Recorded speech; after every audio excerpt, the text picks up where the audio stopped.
Hi, this is Uzma Farooqui. Welcome to my YouTube channel. आज के इस वीडियो में हम एक्टिविटीज़ ऑफ लाइफ पढ़ेंगे, जिसमें हम फोटोसिंथेसिस और ट्रांसपिरेशन को पढ़ाएंगे। ठीक है, तो सबसे पहले हम आपको बता दें फोटोसिंथेसिस क्या होती है। फोटोसिंथेसिस की जो प्रोसेस होती है वो प्लांट्स में होती है, ग्रीन प्लांट्स में। ठीक है, तो ग्रीन प्लांट्स जो होते हैं वो लाइट की प्रेजेंस में कार्बन डाइऑक्साइड और वाटर लेकर क्या बनाते हैं, कार्बोहाइड्रेट या ग्लूकोज। और कौन सी गैस रिलीज़ करते हैं, ऑक्सीजन। इस प्रोसेस को ही क्या कहते हैं हम, फोटोसिंथेसिस। क्या कहते हैं, फोटोसिंथेसिस। ठीक है, देखिए इसमें लिखा है preparation of carbohydrate by carbon dioxide होगा यहाँ, है ना, ऑक्सीजन नहीं होगा, ऑक्सीजन तो रिलीज़ होती है। तो यहाँ क्या होगा, कार्बन डाइऑक्साइड। इसको सही कर लीजिएगा, कार्बन डाइऑक्साइड CO2। ठीक, उसके बाद देखेंगे in the presence of sunlight and chlorophyll. हरा है, ग्रीन है, इसका मतलब उसमें क्लोरोफिल है। ठीक है, आगे बात समझ में। और उसके बाद देखिए रिएक्शन दी हुई है, आप इससे समझ सकते हैं। कार्बन डाइऑक्साइड है, CO2, ये क्या है, वाटर। जब इन दोनों को लेकर क्या बनाता है, ग्लूकोज या कार्बोहाइड्रेट। और कौन सी गैस रिलीज़ करता है, ऑक्सीजन। ठीक है, फिर देखेंगे आगे। अब आपको पता चल गया जो फोटोसिंथेसिस की प्रोसेस होती है वो सनलाइट की प्रेजेंस में होती है ना, क्लोरोफिल की प्रेजेंस में होती है। तो अब ये क्वेश्चन बनता है, एक्सपेरिमेंट्स बनते हैं इस चैप्टर से रिलेटेड, कि मतलब प्रूफ कीजिए कि फोटोसिंथेसिस की प्रोसेस के लिए सनलाइट नेसेसरी है ना। तो या दूसरा बन सकता है, प्रूफ कीजिए फोटोसिंथेसिस की प्रोसेस में कार्बन डाइऑक्साइड का होना ज़रूरी नहीं, फोटोसिंथेसिस की प्रोसेस नहीं होगी। ठीक है, और एक एक्सपेरिमेंट बन सकता है, जैसे प्रूफ कीजिए फोटोसिंथेसिस की प्रोसेस में जो गैस रिलीज़ होती है वो ऑक्सीजन ही होती है ना। तो ये सब आप एक्सपेरिमेंट इसमें पढ़ेंगे।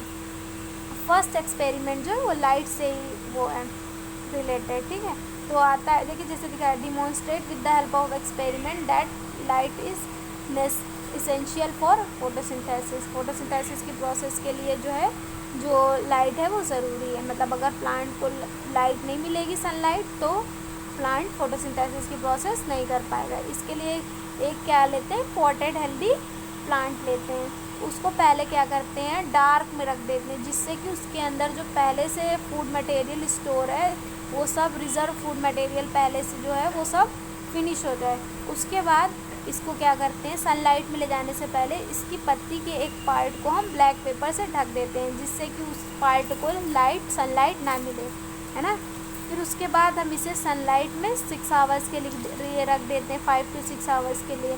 जब रखने के बाद उसके बाद इस पत्ती को तोड़ लेते हैं और इस पत्ती में क्या करते हैं, इस पत्ती में एक्सपेरिमेंट करते हैं, कि मतलब इसे टेस्ट करते हैं कि इतने पार्ट में फूड बना कि नहीं बना। क्योंकि हमें पता लगाना है, प्रूफ करना है कि पत्ती के लीव के जिस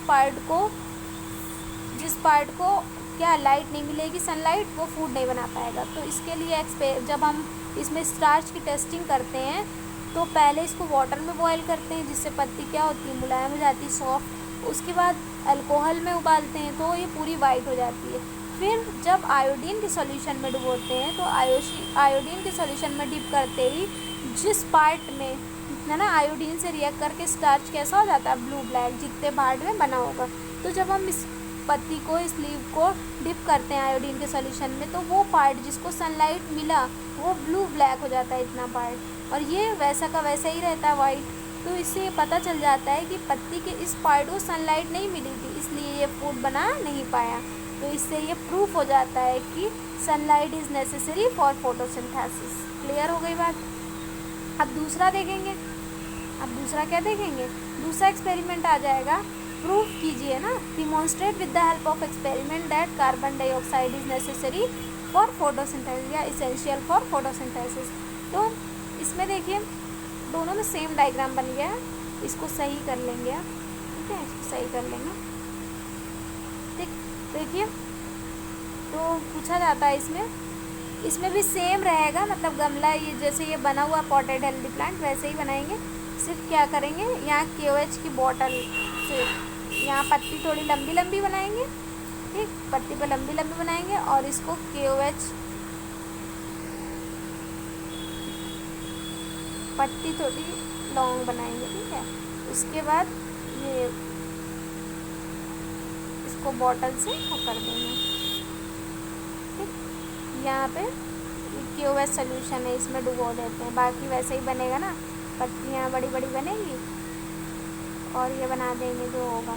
ठीक, तो देखेंगे, बताएंगे आप कि इस एक्सपेरिमेंट को करने के लिए क्या करते हैं। सबसे पहले एक पॉटेड हेल्दी प्लांट लेते हैं, उस प्लांट को पहले क्या करते हैं डार्क में रख देते हैं, जिससे कि उसके अंदर जो फूड मटेरियल स्टोर है वो सब क्या हो जाए, फिनिश हो जाए। उसके बाद इसको सनलाइट में ले जाने से पहले किसी एक पत्ती के आधे पार्ट को KOH की बोतल में डिप कर देते हैं। KOH की बोतल में क्या कर देते हैं, बंद कर देते हैं, और आधा पार्ट क्या होता है, बाहर रहता है। ठीक, उसके बाद इस एपरेटस को ले जाकर इस कहाँ रख देते हैं, सनलाइट में। 5 to 6 आवर्स रखने के बाद उस क्या करते हैं, इस पत्ती को तोड़ लेते हैं। तोड़ने के बाद देखते हैं, उसको पहले वाटर में बॉयल करेंगे, फिर अल्कोहल में, उसके बाद जब आयोडीन के सॉल्यूशन में डिप करते हैं तो जो पार्ट KOH में डिप था, तो KOH की क्या होती है प्रॉपर्टी, KOH क्या करता है, पत्ती को, KOH जानते हैं ना, पोटेशियम हाइड्रोक्साइड, वो क्या करता है, पत्ती को मिलने वाली कार्बन डाइऑक्साइड को खुद एब्जॉर्ब कर लेता है, जिससे पत्ती के इतने पार्ट को कार्बन डाइऑक्साइड नहीं मिल पाई। तो अब जब हम आयोडीन में इसको डिप करते हैं, इस पत्ती को, इस लीव को, तो इतने पार्ट में क्या होता है, ब्लू ब्लैक नहीं होता, और जो पार्ट बाहर था बॉटल के वो ब्लू ब्लैक हो गया। क्यों, क्योंकि पत्ती के इस पार्ट को, जो हाफ पार्ट था लीव का, जो किसमें डिप था, इतना पार्ट इसमें डिप था KOH सोल्यूशन में, तो इतने पार्ट को कार्बन डाइऑक्साइड नहीं मिल पाई, इसलिए फूड नहीं बना पाए। इससे ये पता चलता है कि फोटोसिंथेसिस की प्रोसेस के लिए लीव्स को कार्बन डाइऑक्साइड मिलना भी बहुत ज़रूरी है। क्लियर हो गई बात। अब देखेंगे टॉपिक थर्ड। टॉपिक थर्ड में देखेंगे, टॉपिक थर्ड में ये आएगा प्रूफ ना, देखिए, demonstrate with the help of experiment that oxygen is release in the process of photosynthesis. मतलब फोटोसिंथेसिस की प्रोसेस तो हो रही, अब यहाँ कौन सी गैस रिलीज होती है, कैसे बता सकते हैं कि ये ऑक्सीजन ही है। तो इसके लिए क्या करते हैं, एक वाटर से भरा हुआ क्या लेते हैं, टैंक लेते हैं, वाटर फिलअप कर लेते हैं इसमें, है ना। उसके बाद क्या करते हैं, इसमें एक प्लांट लेते हैं ना, हाइड्रोफाइट, जो पानी में रहने वाला हो, हाइड्रिला, क्योंकि फोटोसिंथेसिस होगी तभी तो हम बताएंगे कि यहाँ कौन सी गैस रिलीज हो रही है। उसके बाद इसको कीप से, है ना, फनल से ढक उल्टा करके बंद कर देते हैं। उसके बाद यहाँ पे क्या लगा देते हैं, टेस्ट ट्यूब। फिर इस पूरे अपरेटस को क्या करते हैं, सनलाइट में ले जाते हैं। तो पहले इसका वाटर का लेवल ज़्यादा होता है, फिर धीरे धीरे वो लेवल कम होने लगता है। तो इससे ये पता चलता है कि वाटर जो है वेपर बन के उड़ रहा है गैस की फॉर्म में। तो आप पता लगाना ये कौन सी गैस है, तो इसके पास से हम क्या ले जाते हैं, मैच स्टिक ले जाते हैं। तो जलती हुई ले जाएंगे तो वो और तेज़ी से जलने लगेगी, जिससे ये पता चलता है कि ये कौन सी गैस रिलीज़ हो रही है इस प्रोसेस में, ऑक्सीजन। क्योंकि ऑक्सीजन गैस जो होती है वो जलाने में क्या होती है, हेल्पफुल होती है। क्लियर हो गई बात। अब देखेंगे आगे। अब आया स्टोमेटा। क्या आया, स्टोमेटा।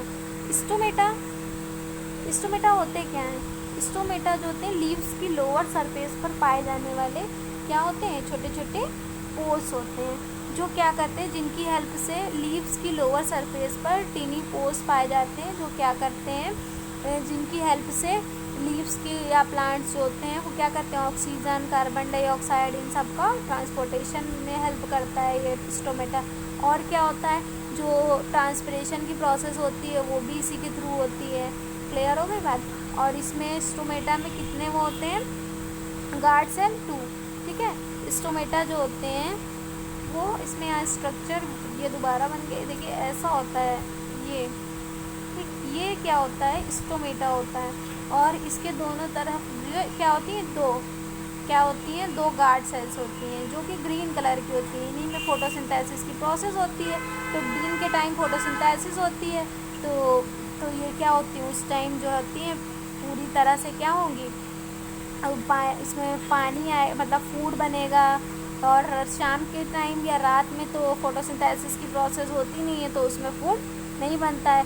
तो दिन के टाइम जो होता है इनकी वो टर्जिडिटी ज़्यादा होती है, जिससे ये फूल जाते हैं और स्टोमेटा खुल जाते हैं। और रात के टाइम क्या होता है, फूड तो बनता नहीं है, तो ये फ्लैसिड फॉर्म में आ जाते हैं, जिससे स्टोमेटा बंद हो जाते हैं। क्लियर हो गई बात? आगे देखेंगे।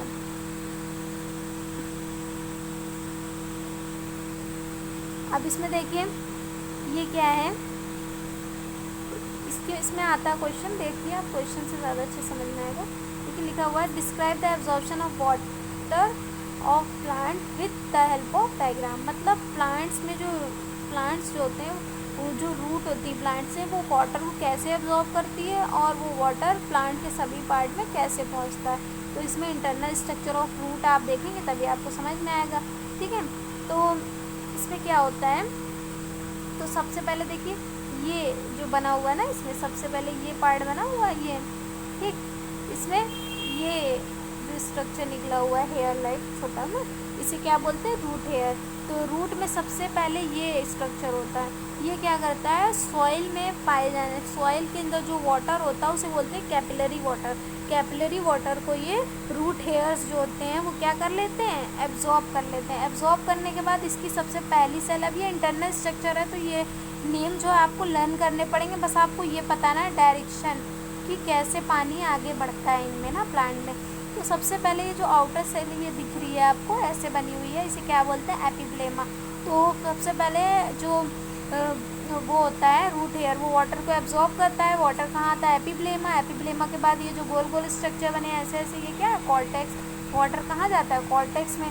कॉर्टेक्स में जाने के बाद कहाँ जाता है, अब ये देखिए गोल स्ट्रक्चर बना है, इसमें सबसे पहले जो बाहरी है ऐसे करके ना, ये जो बना है ये क्या है, ये एपिडर्मिस है। क्या है, एपिडर्मिस।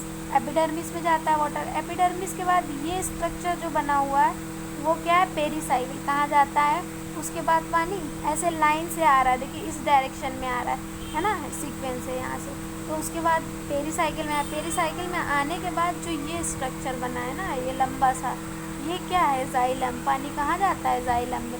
जाइलम में जाने के बाद अब जाइलम का फंक्शन होता है प्लांट के हर एक पार्ट में वाटर और मिनरल्स की सप्लाई करना।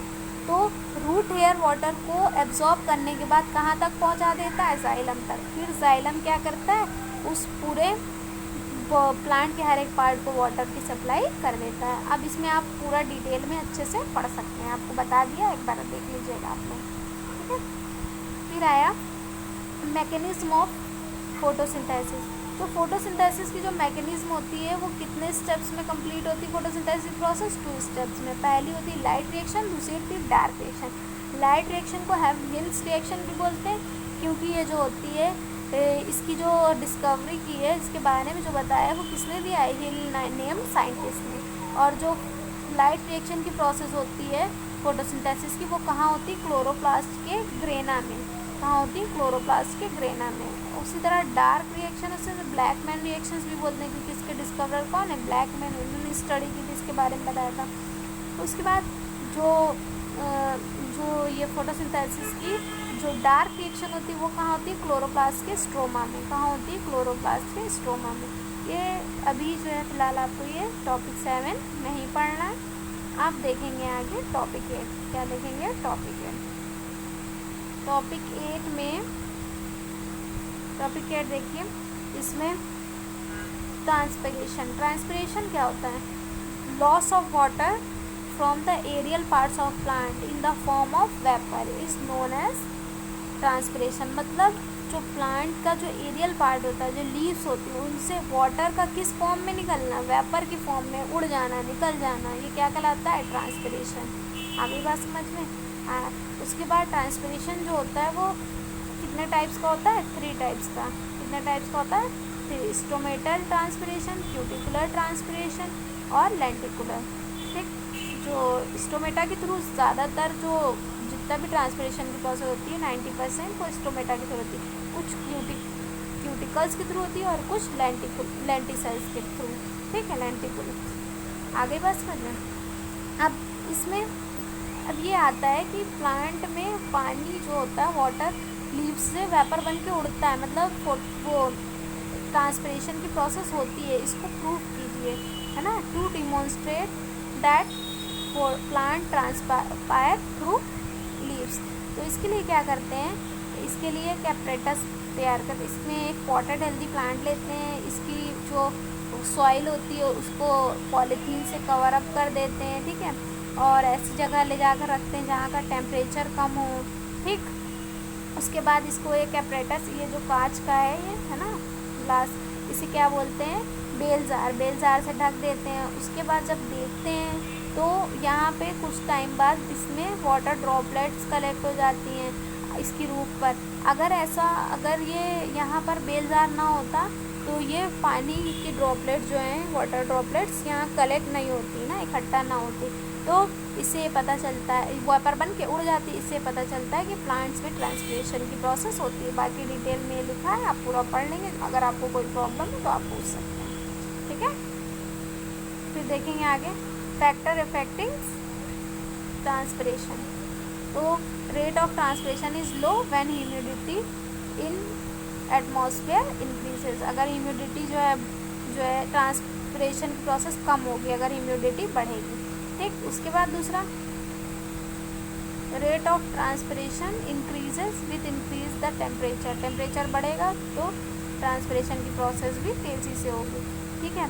ट्रांसपिरेशन दिन के टाइम ज़्यादा होता है, ठीक है, बट नॉट इन नाइट, रात में नहीं होता, बिकॉज स्टोमेटा जो होते हैं वो रात में क्या हो जाते हैं, बंद होते हैं, आपको बता चुके, क्लोज हो जाते हैं। उसके बाद